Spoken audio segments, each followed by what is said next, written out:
Mu kulangirira ebyava mu kulonda kwa bonna ku kifo ky'omukulembeze w'eggwanga okwaliwo ku Lwokuna Sabbiiti ewedde, Munnakibiina ki Revolutionary People's Party Bulira Kabinga yasibira mu kyakutaano mu lwokaano olwalimu abantu 8 oluvannyuma lw'okukungaanya obululu emitwalo 4,59,999 bwe butundutundu bw'obululu 41 ku 100 ng'olwokaano luno lwawangulwa munna NRM Yoweri Kaguta Museveni eyakungaanya obululu awamu obukadde 7 mu emitwalo 94 mu mwaka 6 mu 772 obukola ebitundu 71 n'obuwuzi 65 ku 100. Kati olwaleero Bulira Kabinga akubye olukungaana lwa bannamawulire mwayise okuwoza olutabaliri bannakibiina kye RPP.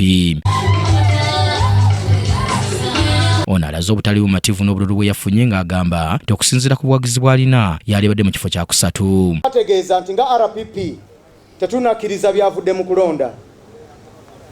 Twabadde ne tale center yaffe ey'enjawulo ebadde mu ggwanga lya South Africa mu kibuga.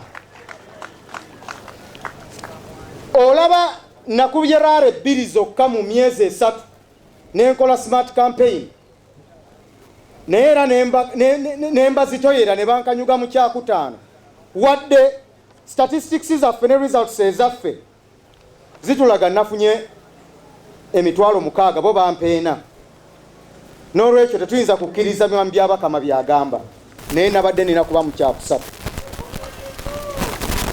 Ono kyokka agamba nti newankubadde nga si mumativu si waakugenda mu kkooti okuwaaba bw'atyo n'agumya abamuwagira nti wakusigala ng'akola ebitwala ekibiina kino mu maaso awamu n'ensonga gye baliko. RPP tetulina budde bwagenda mu kkooti. Ffe tugenda maaso n'olutabaalo lwaffe. Ekisooka tetuli mu struggle eno accidentally. Ono ng'ebiseera ebisinga abadde mu kuwummula mu kifo ky'okuwenja akalulu awadde ensonga lwaki bwe guti bwe gubadde era ng'alaze n'ensonga lwaki ekibiina kye tekyasimbawo bantu ku bifo by'ababaka aba paalamenti. Sente zange zaakwatibwa ku kisaawe Entebbe awe zitamanyiddwa na muwendo ne posta zemulaba ezisembyeyo zivudde South Africa luvannyuma ng'era zikukusiddwa bukukusibwa.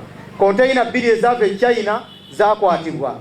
Kunominating abantu bagenda kugulwa bakere bagambe RPP yegase ku NRM nga mubiwulira mu bibiina ebirala bonna basaze eddiiro. Ye ssentebe w'ekibiina kino Kasawuli Joshua yebazizza Bulira olw'akakuyege gwakoze abadde ow'emirembe. Ye personally am extremely very happy.